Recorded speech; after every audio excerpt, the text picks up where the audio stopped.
Okay, this one has a 5 at the end. This one has a 0, so I know that this is bigger than that. They're both positive. Now, these are both negative, so be careful. The bigger one is actually going to look smaller. Now, I could turn these both to decimals, or I could play around with equivalent fractions here. So, let's see. If I could get them 90, 120. Yeah, let's go to 120. So if I multiply this one by 10, negative 50 over 120. And this would be 30, 60, 90, 120. So if I double it, I guess the 30 and 14. And then after I double it, I get to 30, and then I do times 4. So that would be 6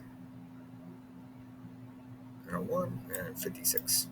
So this one is a bigger negative and therefore a smaller number. So what I use is I use equivalent fractions there.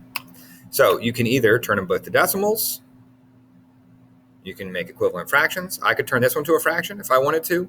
I think that's a little more work over here. If you're dealing with decimals, just make them both decimals. I could make these both decimals. It's really up to you what you want to do. Anytime they're both fractions and maybe they're close to being equivalent fractions, maybe just keep them as fractions. Honestly, up to you how your mind works. Whatever works best for you. Do you. All right.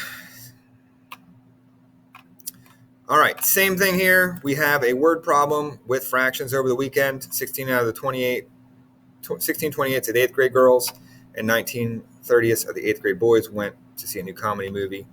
Did a greater fraction of girls or boys see the movie? All right, now these are a little bit tougher fractions to determine. So what we could do is do some long division, or we could do equivalent fractions. If we take times 10, you get 160 out of 280. And over here you get 190 out of 300. So you can see, pretty close. This one looks closer to 50%, so it looks like that is the case. We're still not quite there yet. So what could you do?